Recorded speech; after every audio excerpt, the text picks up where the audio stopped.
I've returned here to the cemetery with a lot of new equipment. We are mapping this site in as much detail as possible to record all of the evidence of the cultural and physical genocide that the Nazis perpetrated here. So we've done a lot of desk-based research before we came. We found out about new information about the cemetery itself. We found people whose relatives were here who died in the town. And we're now coming at the site. We're hoping to map all of the information contained within these walls. So we've got the total station, which you can see just behind me here, which enables us to create the first accurate map of the cemetery, recording the boundaries, the positions of the tombstones. The Nazis came here and what they tried to do was eradicate all traces of Jewish culture. So these tombstones were knocked down, they were taken away, and we don't think hardly any of them would have been standing.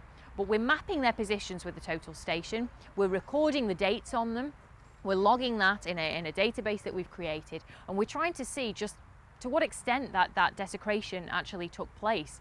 Were there any surviving tombstones at the end of the war, or did they totally level this site?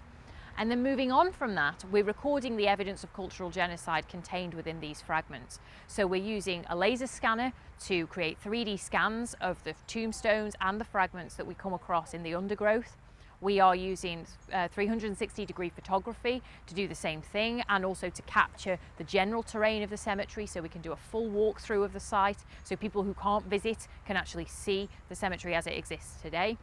And then we're looking below the ground. We're using ground penetrating radar, which is going on just over here, and we are looking below the ground for two things essentially: the traces of the individual graves that existed before the war, which we don't currently know where they were because the Nazis moved the tombstones, and secondly we're looking to see whether there are any traces of mass burials within this cemetery, whether this place was used as a killing site. And so once we've got all that information, we can layer it together with aerial photographs, and we can hopefully build up the first accurate picture of exactly what happened here in Oświęcim.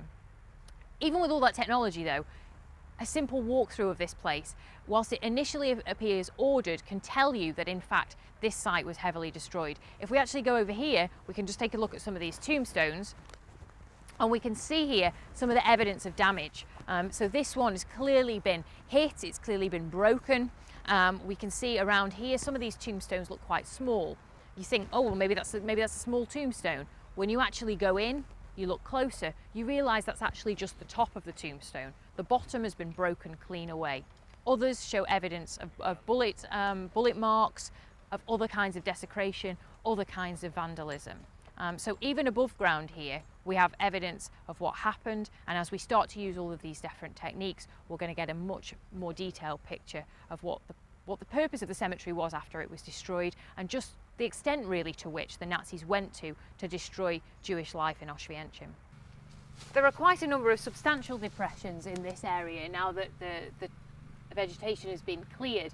So this one in front of me here is incredibly deep. It's quite an extensive pit. So this may well be an indicator that there is something buried beneath here, and this ground collapse has been caused by the presence of that disturbance. It could of course also be evidence of military activity in this area. We know that this area was bombed. So what we need to do now is to come back here with the ground penetrating radar and do a very comprehensive survey of this area to finally get an answer to that question of what lies beneath.